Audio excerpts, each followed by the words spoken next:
Are you still trying to manage your growing team the same way as you did when it was just a couple of early hires?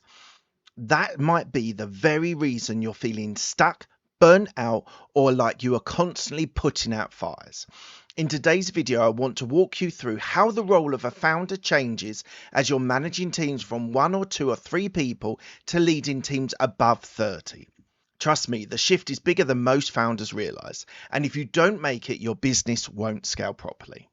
If you're enjoying this content like this about leadership, team growth, and the realities of running a business, make sure you like this video and subscribe to the channel. It really helps me bring on more content that is really related to you, and you won't miss future insights that can make all the difference to how you lead your team. Let's start with the early days. When you're managing 2 or 3 people, it often feels like an extension of yourself. We're still in the trenches, doing the work, making the calls, replying to customers, and wearing about 12, 15, 20 different hats. You know what I mean is when your team is doing everything with you, you're right there in the trenches with them. You feel the momentum of the business day by day. At this stage, your leadership is about being present. As the founder, you're the culture, you're the place, you're the tone. You don't need formal systems because your presence and behavior drives alignment.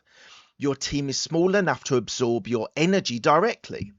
That closeness creates strong bonds, but also creates a risk.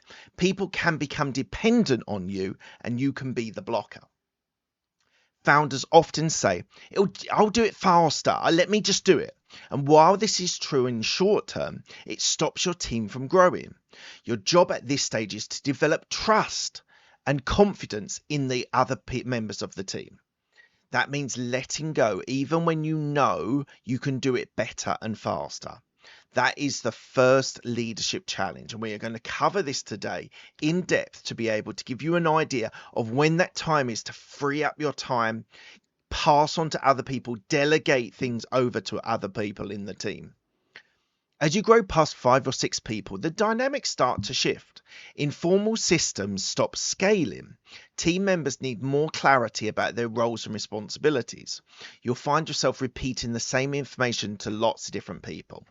That's your sign that it's time to document the processes and begin withstanding how to get things done. So something that I've experience being in a large corporate, the element of documentation was super important, and that was something that I set up in our business podcast introduction right from the start. Every role that people were doing, even if they were doing multiple of these roles, it all had to be documented, it all had to be written down, so that if someone was to leave, which luckily most of the people that have worked with us haven't left, but if people needed to leave, you could bring someone in, maybe for that specific role, that sort of specialization. We're going to talk about the idea of specialization because it is something really important for all of us to understand when we're growing businesses, that time where everyone wears lots of different hats into where they need to take those specializations and run with it. But this is the bridge between leading individuals and leading a business. It's when founders must stop solving every problem and start building systems that solve them. You move from the front line into more of an architectural role. Your thinking becomes longer term. Instead of asking, how do I fix this? You're asking, how do I design it so the problem doesn't come up again? Let me ask you, at what team size did you feel like things were slipping out of your hands? Was it 5? Maybe 10? Drop your answer in the comments below. I'd love to know where you're at in this journey and what's been your toughest leadership moment so far. Once your team grows beyond 15 to 20 people, things start getting serious. You start having people in roles you don't fully understand. You're no longer the skilled person or the most skilled person in that room at everything, and that's exactly how it should be. But now you need more middle managers or team leaders, and your focus as a founder becomes different, and you become more of a leadership role than just being in the trenches. And this idea of bringing in more skilled people instead of lots of different roles is super important to understand of your task and as your role to be able to grow that people. At 30 people, your role is unrecognizable from when you only had 3. You're not then managing tasks, you're managing culture, direction, and accountability. You have to let go of the idea that you need to be copied in on every email or attend every meeting. That kind of control breaks trusts and slows the team down. And that role of middle managers is so important. You need to have people, trusted people, that can then lead operationally how you're growing and building that team. So that is probably at that step 10, 15, 20 people, when those middle managers become the go-to people for you to get updates on the rest of the team. You don't need to know every person that's in your team necessarily, although an idea would be useful, but having those middle managers being able to lead them and direct them from your leadership and your direction of where you want this business to go. Communication must be much more structured when you're looking at 30 people. You need formal meetings, clear reporting lines, shared documentation, and the right digital tools to keep the team aligned. This is the point where culture no longer runs it through osmosis. It has to be engineered, reinforced, and deliberately and consistently. That's where something like podcast guesting becomes incredibly powerful. If you're a founder at this stage, getting featured on the right podcast can help you step up as the face of the business while your team handles the delivery. At Podcast Introduction, we help founders like you craft a message that reflects your leadership and positions you have, whether it's around thought leadership when you're looking for new audiences. Now, coming back to internal leadership. The trap many founders fall into at this stage is clinging on how things used to be. They want the same quick feedback loops, the same closeness, the same control. But that's not leadership, that's regression. Scaling requires a new version of you. And that's something that I struggle with sometimes, is that control. I want to be part of my personality is that I like to be able to see the different aspects of the business and have that control.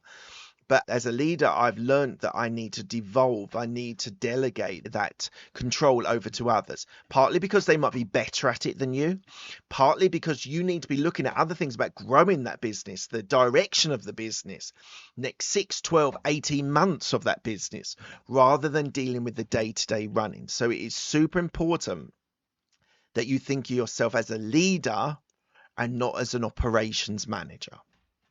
You need time to spend developing your managers, though. You can't assume they'll lead well just because they've got good jobs. Leadership is a skill in itself. Your time is best spent coaching them, creating space for reflection, and modeling what great leadership looks like at scale. So think about that, about coaching your middle managers and being able to build their experience, their way of being able to lead people. The final mindset shift is about influence. As the founders of 30+ person teams, your power isn't in what you do, but in what you enable. Your real job is building a business that works without you. And ironically, that's how you free yourself up to work on bigger things. Key performance indicators are a great way of tracking that, and you'll see that in a previous video. So whether you're managing 2 people or 30 people, the principles are the same, but your approach must evolve. If you're still managing like you did when your team was very small, it's time you shift. Your business depends on it, and your team deserves it and will embrace that. Giving people more responsibility is a great way of them being able to develop as people as well. And what you really want in a business is people developing with you and your business.